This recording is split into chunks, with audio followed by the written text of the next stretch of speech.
Você já sentiu que estava sendo devorado por alguém que amava?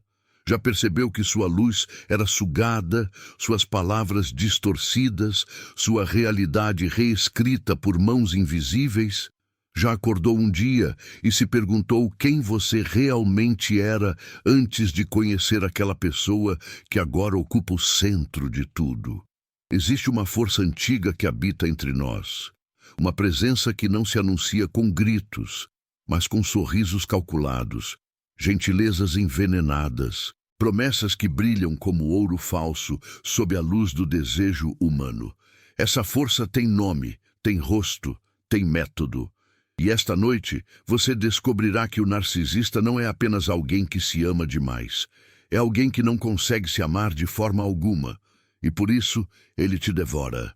Carl Jung não falava de narcisistas como a psicologia moderna.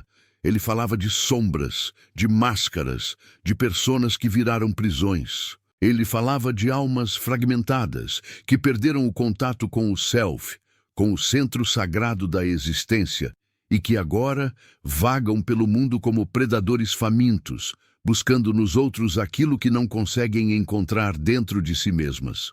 O narcisista, para Jung, não é um monstro, é um exilado. Alguém que foi banido do próprio reino interior e que agora tenta construir impérios falsos sobre os corpos emocionais dos outros. Mas o preço desse império é alto. E você tem pago esse preço sem saber. Imagine por um momento que você está diante de um espelho. Você olha e vê seu rosto, seus olhos, suas marcas. Agora imagine que esse espelho começa a falar. Ele diz que você é perfeito, que você é especial, que você é o único que entende a verdade do mundo. Você sorri, você acredita, mas então o espelho começa a exigir coisas. Ele quer que você olhe apenas para ele, que você esqueça todos os outros espelhos, que você sacrifique suas próprias certezas para manter a imagem que ele projeta. E quando você hesita, quando você ousa olhar para outro lugar, o espelho racha. E do vidro estilhaçado emerge não um reflexo, mas um vazio negro que engole tudo. Esse é o narcisista, um espelho que promete verdade e entrega a aniquilação. Jung dizia que todo ser humano nasce com uma sombra. A sombra é tudo aquilo que não queremos ser, que reprimimos, que negamos, que enterramos nas camadas mais profundas do inconsciente. A criança que foi rejeitada aprende a rejeitar. A criança que não foi vista aprende a exigir ser vista a qualquer custo. A criança que não recebeu amor aprende a fabricar uma versão de si mesma que seja impossível de ignorar. Mas essa versão não é real. É uma máscara. Uma persona inflada até o ponto de ruptura. E por trás dessa máscara não há ninguém, apenas o eco de uma ferida que nunca cicatrizou. O narcisista não escolheu ser assim. Ninguém escolhe o exílio. Ninguém escolhe a fragmentação. Em algum momento da infância, houve uma quebra. Talvez tenha sido um pai ausente, talvez uma mãe que amava condicionalmente, talvez um trauma silencioso que ninguém viu. E nessa quebra, a criança tomou uma decisão inconsciente e devastadora. Se eu não posso ser amado pelo que sou, serei adorado pelo que finjo ser. E assim nasceu a grandiosa ilusão, a persona narcísica, o falso self, que brilha com tanta intensidade que cega qualquer um que se aproxime. Mas Jung sabia de algo terrível. Ele sabia que quanto mais brilhante a máscara, mais profunda a escuridão por trás dela. Você já notou como o narcisista parece confiante, mas desmorona diante da menor crítica? Como ele exige lealdade absoluta, mas traz sem hesitar? Como ele fala de amor, mas pratica controle? Isso não é hipocrisia, é desespero. É a luta constante de alguém que está caindo em um abismo interno e precisa se agarrar a você para não desaparecer completamente.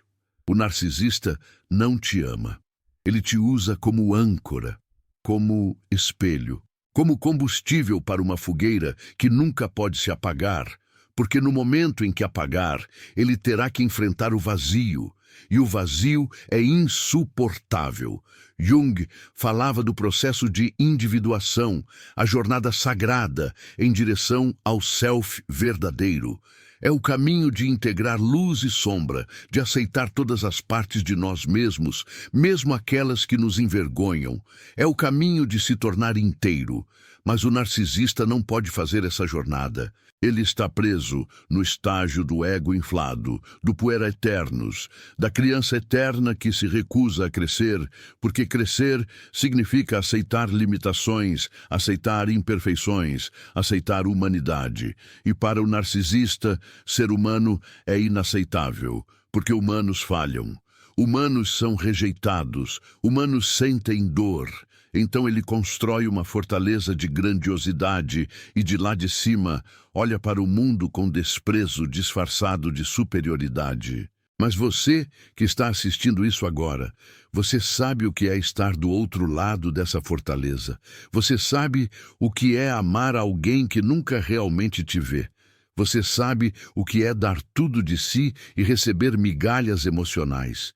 Você sabe o que é ser idealizado no começo, usado no meio e descartado no fim. E a parte mais cruel é que você ainda se pergunta se a culpa foi sua, se você não amou o suficiente, se você não foi paciente o suficiente, se você não entendeu o suficiente. Mas Jung te diria algo libertador. Não foi você. Nunca foi você. Foi a sombra dele se alimentando da sua luz. O narcisista opera por meio de um ciclo previsível e devastador. Primeiro, vem a idealização. Ele te vê como perfeito, como a resposta para todos os vazios dele. Ele te inunda com atenção, com elogios, com promessas de um futuro glorioso. Você se sente especial, você se sente escolhido, e você está sendo escolhido, mas não como um parceiro, como um objeto, como uma extensão do ego dele. Nessa fase, você é o espelho que reflete a imagem grandiosa que ele precisa ver. Você é útil, você é necessário, você é amado. Ou pelo menos é isso que parece. Mas então vem a desvalorização. Gradualmente, você começa a perceber que nada do que você faz é suficiente. Suas qualidades, que antes eram celebradas, agora são criticadas. Suas opiniões, que antes eram valorizadas, agora são ridicularizadas. Você começa a andar em ovos, tentando prever os humores dele, evitar conflitos, recuperar aquele amor inicial. Mas não há nada que você possa fazer, porque o problema não é você. O problema é que o espelho começou a mostrar rachaduras. Você começou a ter necessidades próprias. Você começou a questionar. Você começou a existir como pessoa independente. E isso é inaceitável para o narcisista, porque ele não ama pessoas. Ele ama reflexos. E então vem o descarte. Você é abandonado, substituído, esquecido. E o que é mais doloroso é que ele não parece sentir nada. Não há remorso, não há culpa, não há lágrimas, apenas indiferença fria. Porque para ele você nunca foi real. Você foi uma função. E quando a função não é mais cumprida, você é descartado como um objeto quebrado. Jung chamaria isso de projeção radical. O narcisista projeta em você tudo aquilo que ele não pode enfrentar em si mesmo. Primeiro, projeta suas fantasias de perfeição. Depois, projeta sua sombra rejeitada. E você fica ali, tentando entender o que aconteceu, tentando juntar os pedaços de si mesmo, enquanto ele já está idealizando a próxima vítima. Mas há algo ainda mais profundo aqui. Algo que Jung viu com clareza absoluta. O narcisista não é apenas um problema psicológico individual. Ele é um arquétipo, uma força coletiva que habita no inconsciente da humanidade. É o tirano, o sedutor, o falso profeta. É aquele que promete salvação e entrega servidão. É aquele que fala de amor e pratica dominação. E ao longo da história, vimos esse arquétipo se manifestar em líderes, em movimentos, em religiões, em ideologias. O narcisista coletivo é ainda mais perigoso que o individual, porque ele não devora apenas uma pessoa. Ele devora nações inteiras. Pense nos grandes tiranos da história. Pense em como eles seduziam multidões com promessas grandiosas. Pense em como eles exigiam adoração absoluta. Pense em como eliminavam qualquer um que questionasse. Pense em como nunca admitiam erros. Pense em como construíam cultos de personalidade onde eles eram os deuses e todos os outros eram servos. Isso não é apenas crueldade política, é narcisismo patológico em escala coletiva. É a sombra humana não integrada se manifestando como uma força destrutiva que consome tudo em seu caminho. Jung dizia que o inconsciente coletivo contém não apenas as potencialidades luminosas da humanidade, mas também os demônios ancestrais que nunca foram confrontados.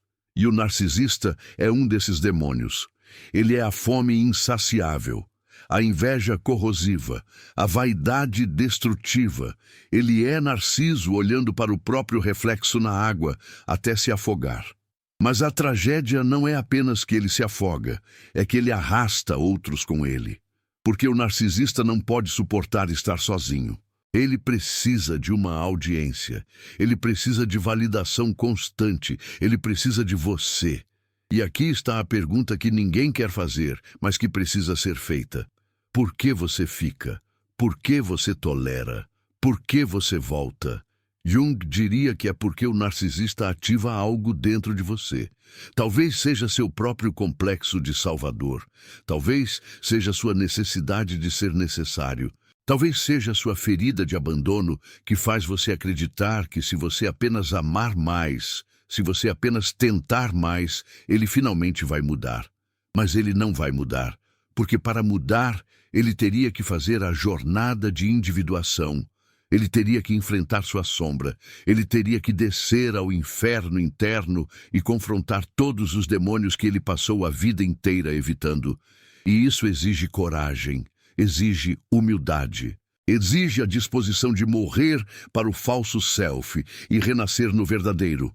Jung tinha um conceito chamado enantiodromia. É a ideia de que tudo, quando levado ao extremo, se transforma no seu oposto. O herói vira vilão, o salvador vira tirano, o amante vira predador. E o narcisista, em sua busca desesperada por grandiosidade, se transforma em nada. Porque grandiosidade sem substância é vazio. Porque brilho sem profundidade é ilusão. Porque amor sem reciprocidade é vampirismo emocional. E no final, o narcisista não é poderoso. Ele é a criatura mais fraca e aterrorizada que existe, disfarçada de rei. Você já percebeu como o narcisista nunca pode estar errado? Como ele distorce a realidade para proteger seu ego? Como ele inventa narrativas onde ele é sempre a vítima ou o herói? Isso é o que Jung chamaria de identificação com a persona. O narcisista confundiu completamente a máscara com o self. Ele acredita genuinamente que a imagem fabricada que ele apresenta ao mundo é quem ele realmente é. E qualquer coisa que ameace essa imagem é experimentada como um ataque existencial. Por isso, a raiva desproporcional. Por isso, a necessidade de destruir aqueles que o desafiam. Por isso, a incapacidade de sentir empatia genuína. Porque empatia exige reconhecer que o outro existe. E para o narcisista, o outro é apenas uma extensão dele mesmo. E aqui está uma verdade que dói, mas que precisa ser dita. Você não pode curar o narcisista. Você não pode amá-lo de volta à integridade. Você não pode ser tão perfeito que ele finalmente te valorize, porque o problema não está em você. O problema está na própria estrutura psíquica dele. É como tentar encher um balde sem fundo. Não importa quanta água você despeje, ele nunca ficará cheio. E você vai se esgotar tentando. Você vai perder sua luz, tentando iluminar um buraco negro que só sabe consumir. Jung passou anos estudando a alquimia, não como química primitiva, mas como metáfora do processo de transformação psicológica. Os alquimistas falavam da nigredo, o estágio de decomposição e morte necessário antes que algo novo pudesse nascer. Eles falavam da descida ao submundo, ao encontro com a matéria-prima, com a sombra não refinada. E eles sabiam que sem essa descida, sem esse enfrentamento, não há verdadeira transformação. Mas o narcisista se recusa a descer. Ele quer transcender sem transformar. Ele quer a coroa sem a cruz. Ele quer a ressurreição sem a morte. E por isso, ele permanece preso em um ciclo eterno de grandiosidade vazia e colapso secreto. Você já viu um narcisista em colapso? Não o colapso público, mas o privado. Aquele momento em que a máscara cai brevemente e você vê o desespero absoluto por baixo. É aterrorizante e comovente ao mesmo tempo. Porque naquele momento você vê a criança ferida. Você vê o terror. Você vê a solidão abismal e você quer ajudar. Você quer abraçar. Você quer dizer que está tudo bem, que ele é amado, que ele não precisa ser perfeito. Mas no instante seguinte, a máscara volta. E agora ela está ainda mais rígida. E ele te pune por ter visto aquilo. Ele te pune por ter testemunhado sua humanidade, porque humanidade é fraqueza. E fraqueza é inaceitável. Jung dizia que os opostos não devem ser separados, mas unidos. Luz e escuridão, força e vulnerabilidade, grandeza e humildade. Esse é o caminho da totalidade. Mas o narcisista vive na divisão radical. Ele se identifica apenas com a luz, com a força, com a grandeza. E tudo o que é escuro, vulnerável, humilde, é projetado nos outros. Você se torna o fraco. Você se torna o problemático, você se torna o culpado, e ele permanece puro, intocado, superior. Mas essa pureza é uma prisão, e essa superioridade é uma solidão infinita. Existe uma diferença crucial entre narcisismo saudável e narcisismo patológico. Jung reconhecia que todo ego precisa de um grau de amor próprio, de autoestima, de senso de valor. Isso é necessário para funcionar no mundo. Mas quando esse amor próprio se torna inflado, quando ele perde o contato com a realidade, quando ele não pode tolerar reflexos honestos, então se torna patológico. E a linha entre os dois é a capacidade de ver a si mesmo com honestidade, de admitir falhas, de crescer, de mudar. O narcisista patológico não pode fazer isso. Ele está congelado em uma imagem idealizada de si mesmo que precisa ser defendida a todo custo. E o custo é você. O custo é sua sanidade, sua autoestima, sua capacidade de confiar, sua alegria, sua espontaneidade, sua liberdade. Porque viver com um narcisista é viver em um campo minado emocional, onde você nunca sabe o que vai detonar a próxima explosão. É viver em um estado constante de hipervigilância. É aprender a ler microexpressões, a antecipar humores, a modificar seu comportamento para evitar conflitos. É tornar-se um satélite orbitando um planeta morto, dando toda a sua energia para manter a órbita, esquecendo que você também é um corpo celeste com luz própria. Jung falava da ânima e do ânimos, as imagens arquetípicas do feminino e do masculino no inconsciente. E ele observava que quando essas imagens não são integradas, elas se tornam possessivas e destrutivas. O narcisista masculino frequentemente tem uma ânima não desenvolvida. Ele não pode acessar sua própria capacidade de sentir, de nutrir, de se conectar emocionalmente. Então ele procura uma mulher para fazer isso por ele. Ela se torna seu recipiente emocional, e quando ela não consegue mais conter todas as emoções não processadas dele, ela é descartada. Da mesma forma, a narcisista feminina pode ter um ânimos inflado e rígido, projetando toda a sua sombra de vulnerabilidade nos outros, enquanto mantém uma fachada de controle absoluto. Mas aqui está o que Jung viu com uma clareza que poucos têm a coragem de ver. O narcisista é também uma vítima, não no sentido de desculpar o comportamento, não no sentido de negar a dor que ele causa, mas no sentido de reconhecer que ninguém nasce narcisista, ninguém nasce querendo ser um buraco negro emocional, Algo aconteceu, alguma ferida primordial foi aberta, alguma necessidade fundamental não foi atendida. E a criança, em sua sabedoria instintiva, mas imperfeita, encontrou uma solução, construiu uma fortaleza, criou uma persona invencível, aprendeu a nunca precisar de ninguém para não ser ferida novamente. Mas essa solução se tornou a própria prisão. E agora vem a parte mais difícil, a parte que você não quer ouvir, mas que precisa ouvir. Se você está em um relacionamento com um narcisista, você tem uma escolha a fazer.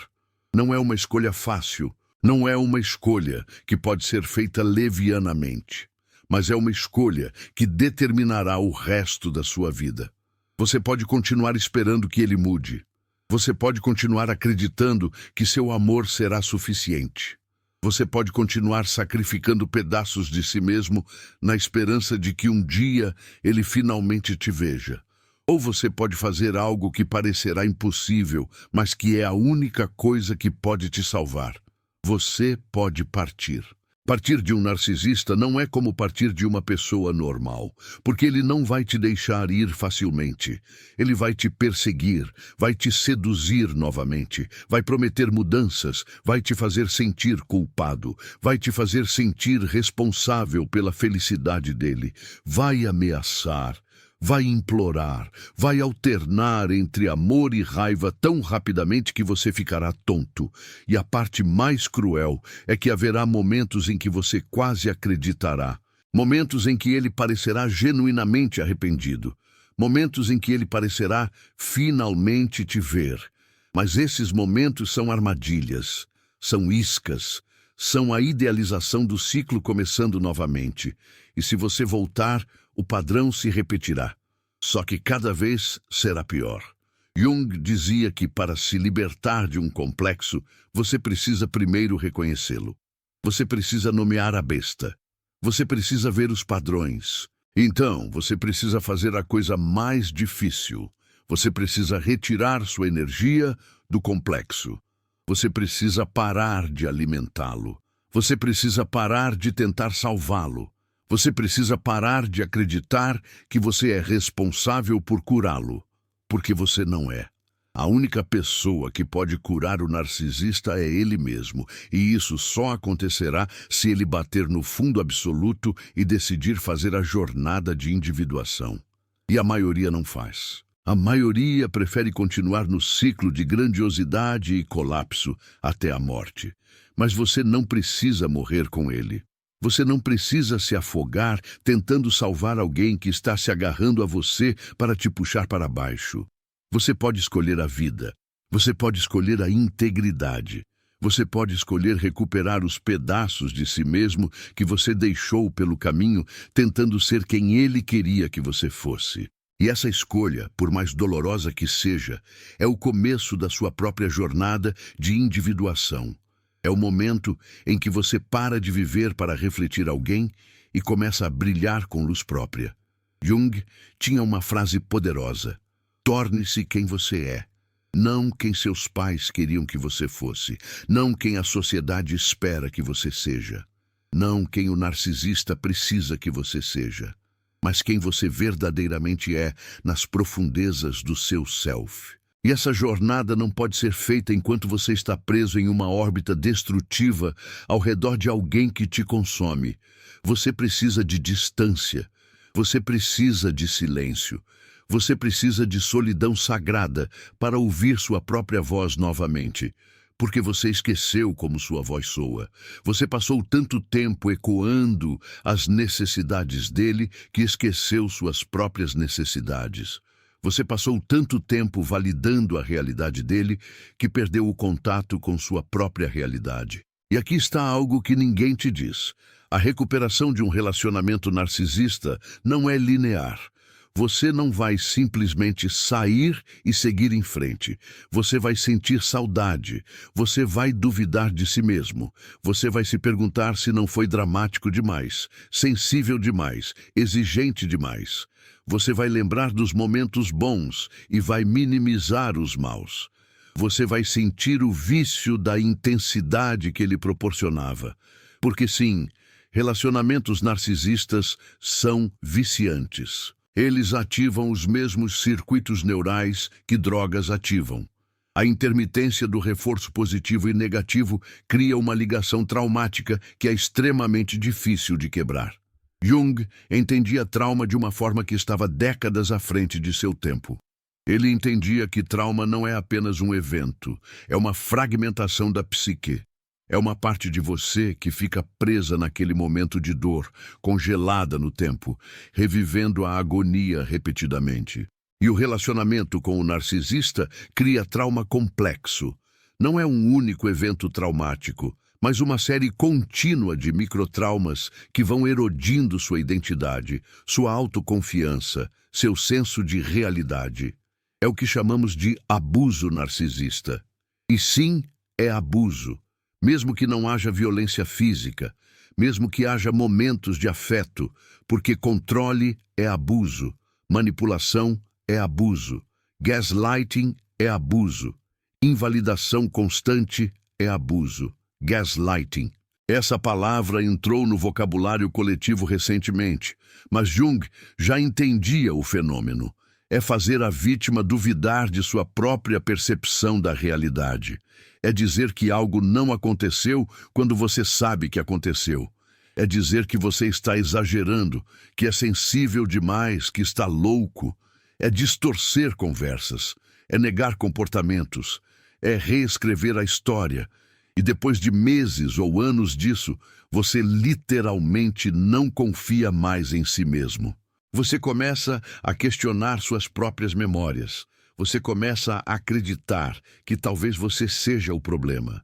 Você começa a depender dele para definir o que é real. E isso é exatamente o que ele quer. Porque enquanto você duvida de si mesmo, você não questiona ele. Jung dizia que a função transcendente é a capacidade da psique de criar pontes entre opostos, de encontrar um terceiro caminho que honra ambos os lados de um conflito interno.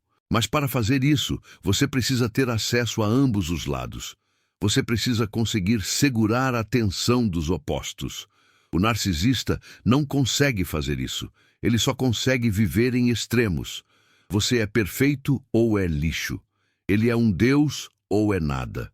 O relacionamento é mágico ou é tóxico. Não há meio termo, não há nuance. Não há capacidade de ver que seres humanos são complexos, contraditórios, imperfeitos e ainda assim dignos de amor. Tudo é preto ou branco. E você fica exausto tentando acompanhar essas mudanças radicais. Existe um fenômeno que Jung observou em seus pacientes e que ele chamou de inflação psíquica. É quando o ego se identifica com conteúdos arquetípicos e perde o senso de proporção. A pessoa começa a acreditar que é especial de uma forma quase messiânica, que as regras normais não se aplicam a ela, que ela tem uma missão grandiosa, que ela está acima dos mortais comuns. Isso não é autoconfiança saudável. Isso é dissociação da realidade humana compartilhada.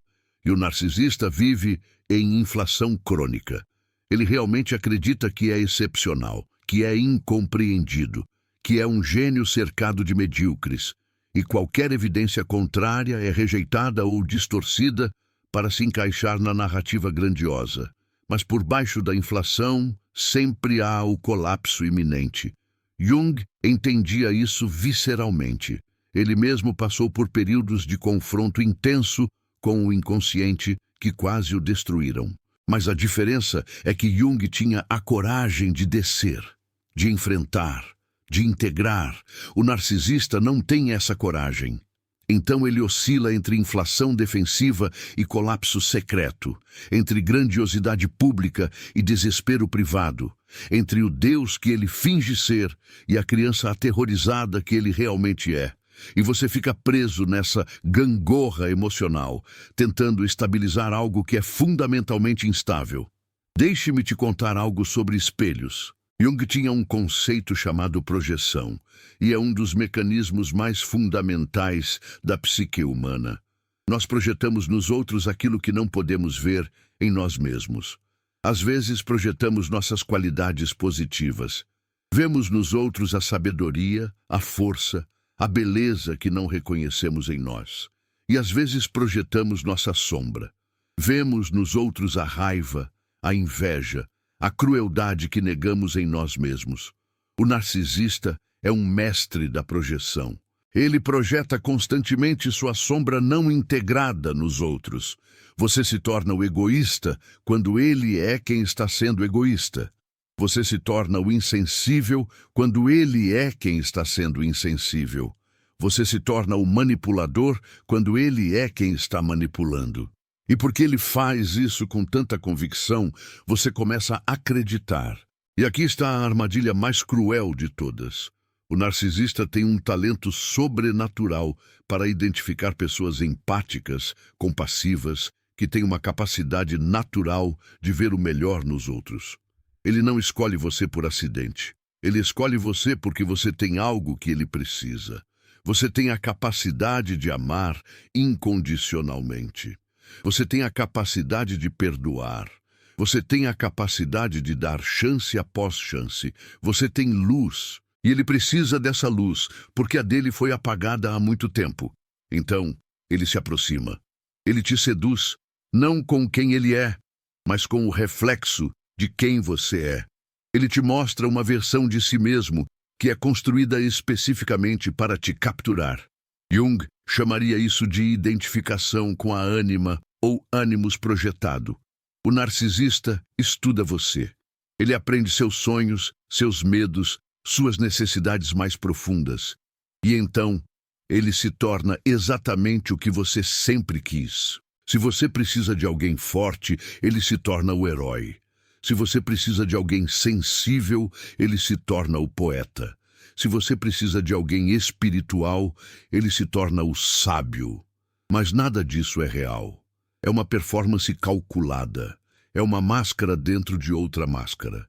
E quando você finalmente está preso, quando você já investiu emocionalmente, quando você já acredita que encontrou sua alma gêmea, a máscara cai e você descobre que estava amando uma ilusão. Mas aqui está o que é mais difícil de aceitar. Parte de você sabia. Desde o começo, alguma parte profunda de você percebia que algo estava errado.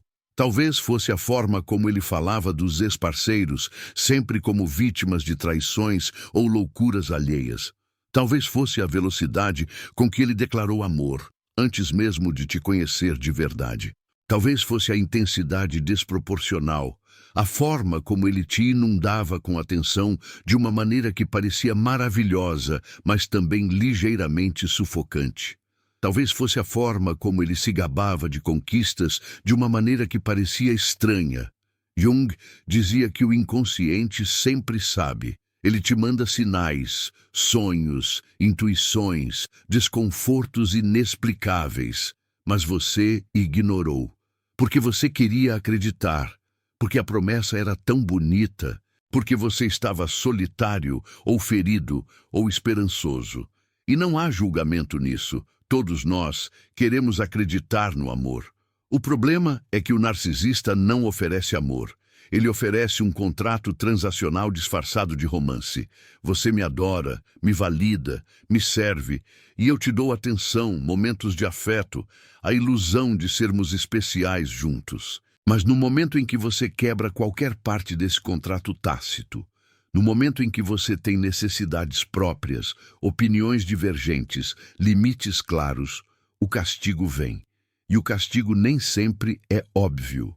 Às vezes é sutil, um silêncio frio, uma crítica disfarçada de preocupação, uma comparação com outra pessoa, uma retirada repentina de afeto, e você aprende a não ter necessidades, você aprende a não discordar, você aprende a não ter limites, você aprende a desaparecer como pessoa para poder existir como extensão dele. Jung passou anos estudando relacionamentos e percebeu que os mais destrutivos são aqueles onde há uma dinâmica de poder profundamente desequilibrada, onde uma pessoa existe para servir o ego da outra, onde não há reciprocidade real, onde não há espaço para o crescimento mútuo. E o relacionamento narcisista é o exemplo perfeito disso. Não é uma parceria, é uma hierarquia. Ele é o rei e você é o súdito. Ele é o sol e você é o planeta. Ele é o templo e você é o adorador. E você pode passar anos nessa posição, sacrificando sua individualidade, sua autonomia, sua dignidade, acreditando que isso é amor. Mas não é. É a adoração. E a adoração mata a alma. A alma, para Jung, é a essência mais profunda do ser. É a centelha divina. É a parte de você que se conecta com o mistério, com o significado, com o propósito. E a alma precisa de liberdade para crescer. Precisa de espaço para explorar, precisa de permissão para errar, precisa de respeito para florescer. O narcisista sufoca a alma. Ele não pode tolerar sua liberdade porque sua liberdade ameaça o controle dele. Ele não pode tolerar seu crescimento porque seu crescimento significa que você pode eventualmente perceber que não precisa mais dele. Ele não pode tolerar seus erros porque seus erros refletem mal nele, já que você é uma extensão da imagem dele. E ele não pode tolerar seu florescimento porque um jardim vivo eclipsa uma estátua fria. E então você começa a murchar, você começa a perder cor, você começa a esquecer quem você era antes dele, você começa a duvidar de seus próprios talentos, suas próprias paixões, seus próprios sonhos, porque ele tem uma forma sutil de diminuir tudo que é seu. Se você tem um talento, ele o minimiza ou o transforma em algo sobre ele. Se você tem uma conquista, ele a ofusca com uma maior ou a desvaloriza. Se você tem alegria, ele encontra uma forma de envenená-la com crítica ou com indiferença. Não porque ele te odeia, mas porque ele não pode suportar que você exista independentemente dele. Porque sua existência independente é uma ameaça à ilusão de que você existe para ele. Jung entendia que os arquétipos não são apenas padrões psicológicos. Eles são forças vivas no inconsciente coletivo. E o arquétipo do devorador é antigo e poderoso. Nas mitologias, ele aparece como o dragão que acumula tesouros, como a bruxa que prende crianças, como o gigante que consome aldeias. É a força que toma, que acumula, que devora, mas nunca dá. E o narcisista incorpora esse arquétipo. Ele devora sua energia, seu tempo, sua luz, sua essência. E quanto mais você dá, mais ele quer. Porque a fome dele não é física, é existencial. É o vazio onde deveria haver uma alma integrada. E você nunca pode preencher esse vazio. Ninguém pode, só ele pode. E ele se recusa. Talvez você esteja se perguntando agora se há esperança para o narcisista. Se ele pode mudar, se pode haver redenção. E a resposta de Jung seria complexa. Tecnicamente, sim. Qualquer ser humano tem o potencial para individuação, para integração, para cura. Mas o caminho é brutal. Exige que o narcisista faça a coisa que ele mais teme, admitir que está errado, admitir que precisa de ajuda, admitir que a imagem grandiosa é uma ilusão, admitir que ele machucou pessoas, admitir que ele é humano, falível, limitado. E então ele precisa descer ao seu próprio inferno interior, precisa enfrentar todas as memórias que ele reprimiu, toda a dor que ele negou, todo o vazio que ele tentou preencher com validação externa. E isso não é apenas desconfortável, é uma morte psíquica, é o desmantelamento de tudo que ele construiu para se proteger. A maioria dos narcisistas prefere morrer a fazer isso, literalmente, porque a morte física é menos aterrorizante que a morte do ego falso. Jung viu isso em alguns de seus pacientes. Eles chegavam perto do ponto de ruptura, do ponto onde a transformação era possível, e então recuavam. Voltavam para os velhos padrões, voltavam para a máscara. Porque a máscara é familiar. A máscara é segura, a máscara já foi testada e aprovada por décadas. Então, eles continuam o ciclo, continuam machucando os outros, continuam vazios por dentro, continuam presos em uma prisão de sua própria criação. E isso é trágico, Mas não é sua responsabilidade consertar isso. Sua responsabilidade é com sua própria alma, sua própria jornada, sua própria individuação. E essa jornada não pode acontecer enquanto você está preso em uma dinâmica onde você não tem permissão para ser você mesmo. Jung dizia que o self verdadeiro se revela quando paramos de tentar ser o que os outros esperam e começamos a ouvir a voz interior. Mas você não pode ouvir essa voz quando há outra voz mais alta, mais insistente, mais controladora, dizendo quem você deve ser a cada momento. Você precisa de silêncio. Você precisa de distância. Você precisa se reconectar com você mesmo. E quando você finalmente sai, quando você finalmente rompe o ciclo, algo extraordinário acontece. No começo, você se sente perdido, você se sente vazio, porque você passou tanto tempo orbitando ao redor dele que esqueceu como é ter seu próprio centro de gravidade. Você se pergunta quem você é sem ele. Você se pergunta o que você gosta, o que você quer, em que você acredita. Porque tudo isso foi suprimido por tanto tempo. Mas então, lentamente, você começa a se lembrar. Você começa a ouvir sussurros de sua própria voz. Você começa a sentir impulsos de sua própria alma. Você começa a ter pensamentos que são genuinamente seus, não ecos das opiniões dele. E isso é o começo do renascimento. Jung usava a imagem da fênix, o pássaro que precisa queimar completamente para renascer das cinzas. E é isso que acontece depois de um relacionamento narcisista. Você queima. Você perde quem você pensava que era. Você perde a versão de si mesmo que você construiu para sobreviver ao relacionamento. Você perde as ilusões, as esperanças, as fantasias. E é doloroso. É excruciantemente doloroso. Mas é necessário. Porque só quando tudo queima é que você pode reconstruir a partir do que é verdadeiro, a partir do que sobreviveu ao fogo, a partir da essência indestrutível de quem você realmente é. E sabe o que sobrevive ao fogo? Sua capacidade de amar, sua capacidade de sentir, sua capacidade de ter esperança, sua capacidade de se conectar. O narcisista não conseguiu destruir isso. Ele tentou, ele usou, ele abusou, mas não conseguiu destruir, porque essas qualidades não são fraquezas, são forças, são dons, são a prova de que você tem uma alma viva, pulsante, real. E agora você tem uma escolha.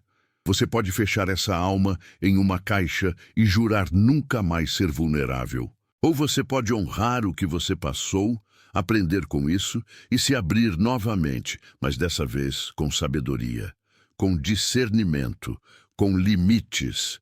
Limites.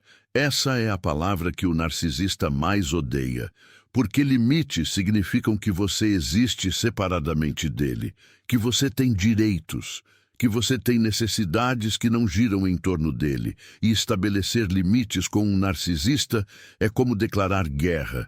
Ele vai testar, ele vai violar, ele vai punir. Ele vai fazer você se sentir egoísta por ter limites.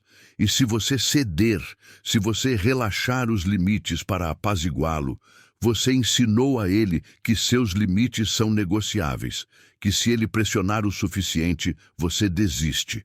E então ele vai pressionar cada vez mais.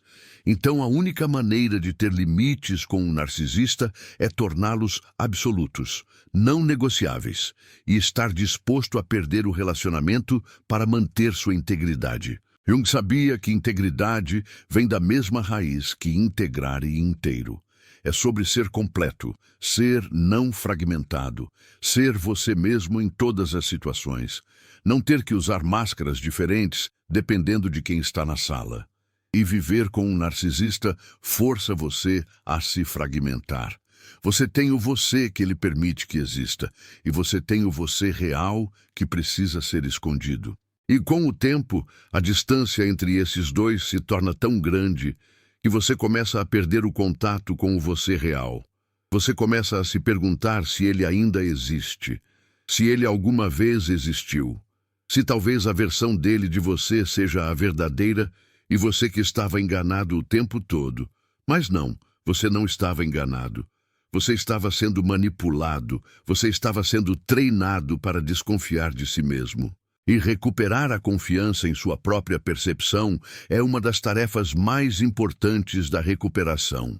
Jung dizia que precisamos honrar nossas próprias experiências subjetivas, que nossa verdade interna é válida, mesmo que ninguém mais a veja, que nossos sentimentos são reais, mesmo que alguém nos diga que estamos exagerando, que nossa dor é legítima, mesmo que alguém nos diga que somos sensíveis demais.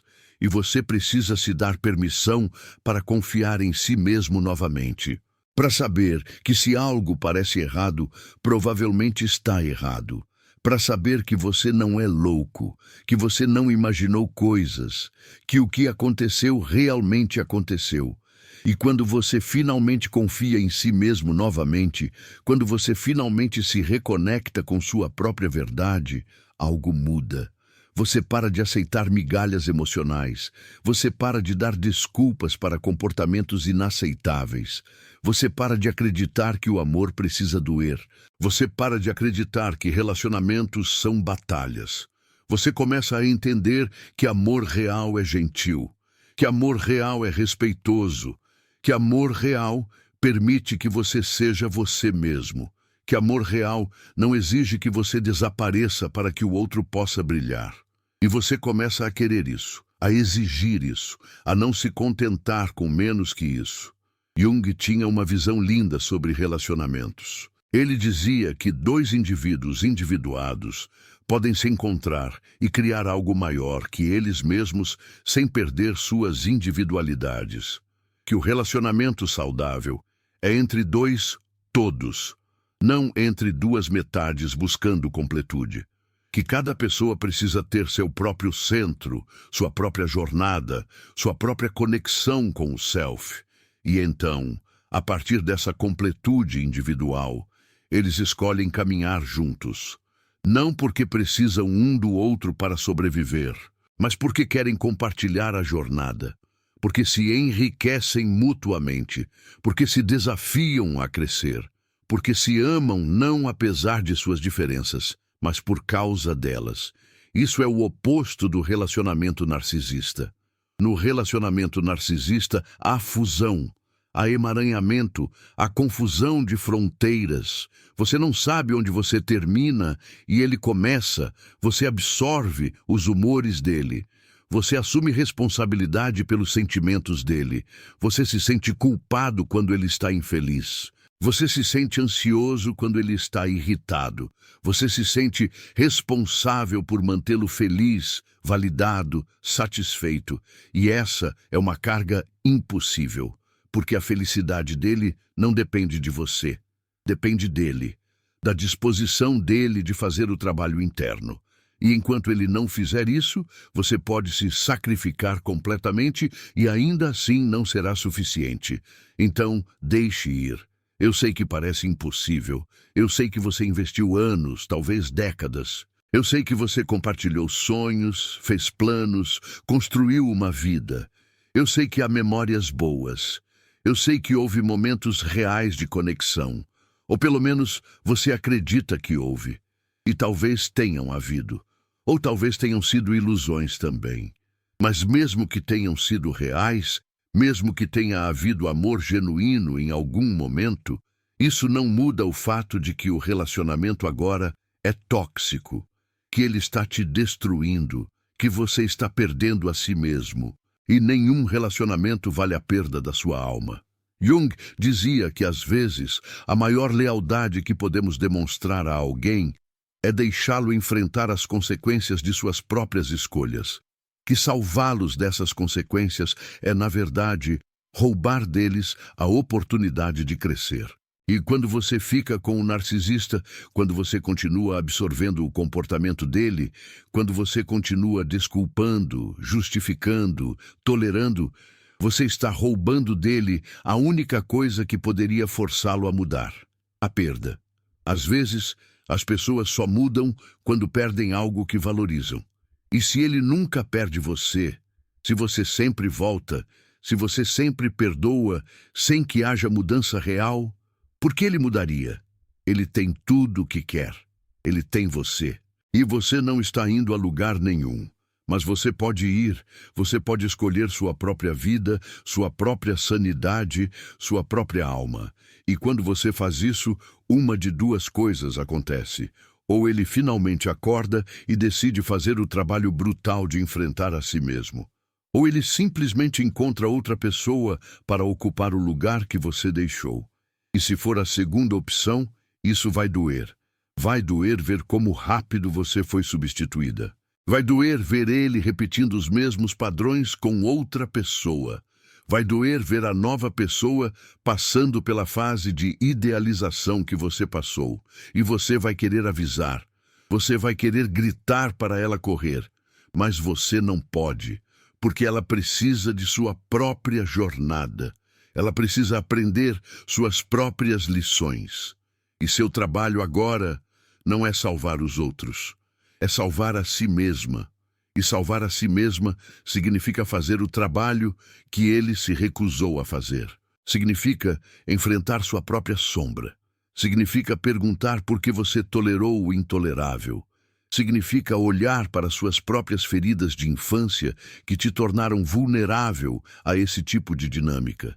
Significa examinar suas crenças sobre amor, sobre valor, sobre merecimento.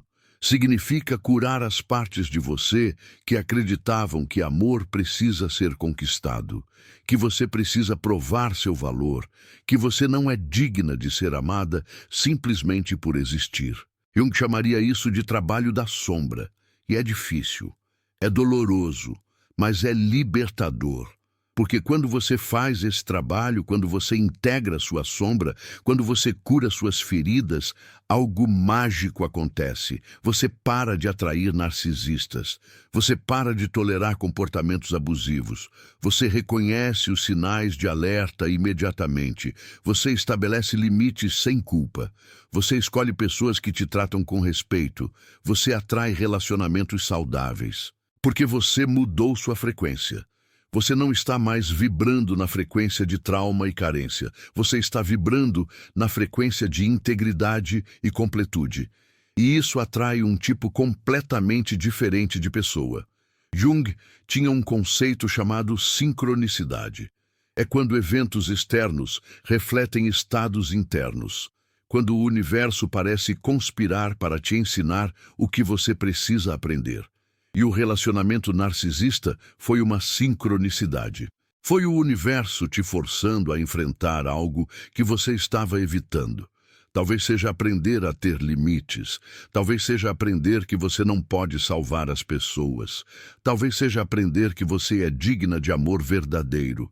Talvez seja aprender que sua empatia é um dom, mas precisa de discernimento para não se tornar autodestruição. Seja qual for a lição, ela estava lá. E agora que você aprendeu, você não precisa repetir a experiência. E aqui está a verdade final. A verdade que Jung viu com tanta clareza que ela atravessou gerações e continua verdadeira hoje. Você não pode amar alguém à integridade. Você não pode amar alguém à saúde. Você não pode amar alguém à mudança. O amor não é uma força curativa quando direcionado para fora. O amor só cura quando é direcionado para dentro primeiro. Quando você aprende a amar a si mesma com toda a sua imperfeição, com toda a sua humanidade, com toda a sua vulnerabilidade. Quando você para de precisar de validação externa para se sentir valiosa. Quando você para de medir seu valor pela forma como os outros te tratam.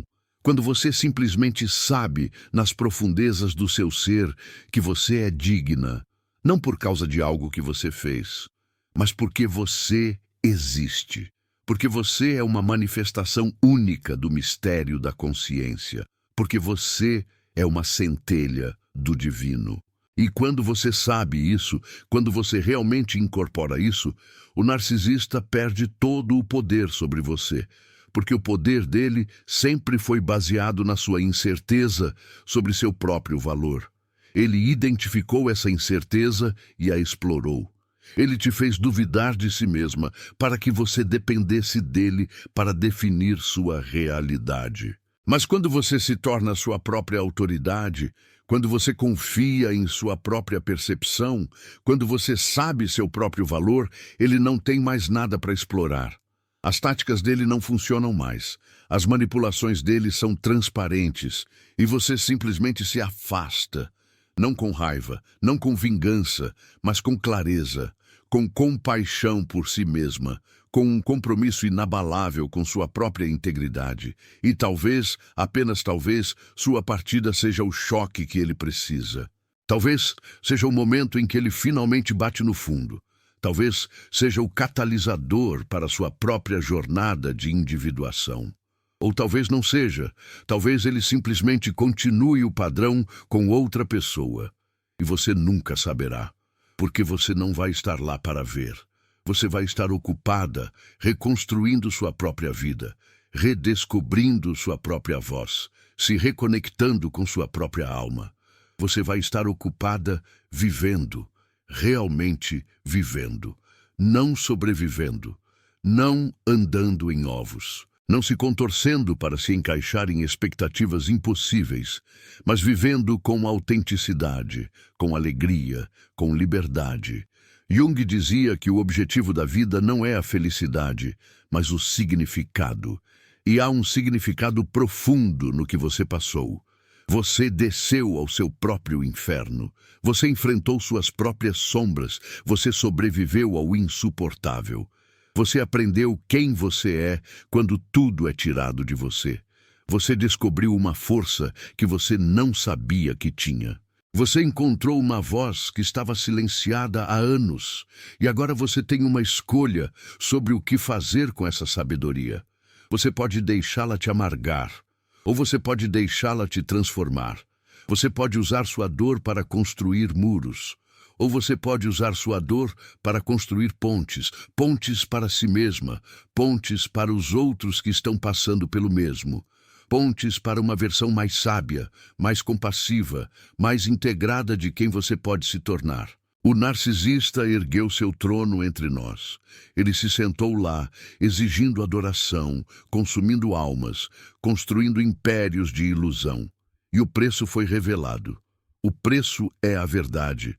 A verdade de que por baixo da coroa há uma criança aterrorizada. A verdade de que por baixo da grandiosidade há um vazio insaciável. A verdade de que por baixo do carisma há um predador emocional. Mas também a verdade de que você pode sair. Você pode se curar. Você pode retomar sua vida. E quando você faz isso, quando você escolhe a si mesma, quando você para de dançar ao redor do trono e simplesmente caminha para longe, o trono perde todo o seu poder. Porque um trono sem adoradores é apenas uma cadeira vazia, e um narcisista sem suprimento é apenas uma pessoa assustada diante de um espelho quebrado, finalmente forçada a olhar para a verdade que ela passou a vida inteira evitando. E você, minha querida alma sobrevivente, você que agora sabe o que viu, o que sentiu, o que suportou, você tem uma responsabilidade sagrada, não com ele, mas com você mesma, a responsabilidade de honrar sua jornada, de validar sua experiência, de confiar em sua sabedoria, de proteger sua paz, de cultivar sua alegria, de nutrir sua alma, de viver tão plenamente, tão autenticamente, tão magnificamente, que a memória dele se torna apenas uma sombra distante em um capítulo que você fechou com gratidão por ter sobrevivido e com determinação de nunca repetir. Jung viu o narcisista. Ele entendeu a tragédia, ele sentiu a compaixão, mas ele também sabia que compaixão sem limites é autodestruição. Que você pode ter empatia por alguém sem se sacrificar no altar da dor dele. Que você pode entender de onde veio a ferida sem se tornar mais uma vítima dela. E ele te diria, se pudesse falar agora, ele te diria que você fez o suficiente, que você amou o suficiente, que você tentou o suficiente, que agora é hora de direcionar todo esse amor, toda essa tentativa, toda essa devoção para si mesma, que você merece tudo que você deu tão livremente aos outros, que sua alma está pedindo para ser reconhecida, honrada, amada por você. E que quando você finalmente faz isso, quando você finalmente se torna o centro de sua própria vida, o milagre acontece. Você se torna inteira, você se torna livre, você se torna você. E esta noite em que o preço foi revelado, você tem uma escolha. Você pode continuar pagando, ou você pode cancelar o contrato, você pode resgatar sua alma, você pode recuperar sua vida, você pode lembrar quem você era antes do trono, antes da máscara, antes da dança.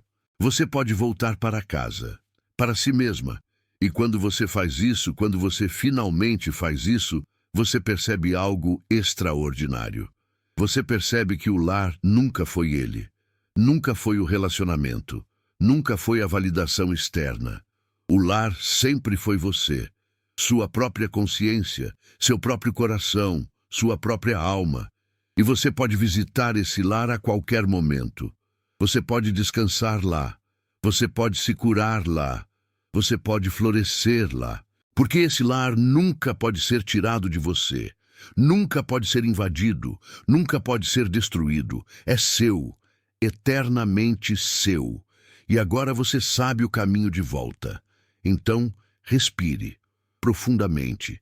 Sinta seu corpo. Sinta sua vida pulsando através de você. Sinta a força que te trouxe até aqui. Sinta a sabedoria que agora carrega. Sinta o amor que sobreviveu a tudo. E saiba que você não está sozinha nessa jornada. Milhões de almas passaram pelo mesmo. E do outro lado, a vida, a alegria, a paz. Há amor verdadeiro, não o tipo de amor que devora, mas o tipo de amor que nutre, o tipo de amor que celebra, o tipo de amor que liberta. E você merece isso. Você sempre mereceu isso. E agora, finalmente, você sabe disso. Se essa jornada tocou sua alma, se essas palavras ecoaram verdades que você reconheceu nas profundezas do seu ser, não deixe essa energia se dissipar no silêncio.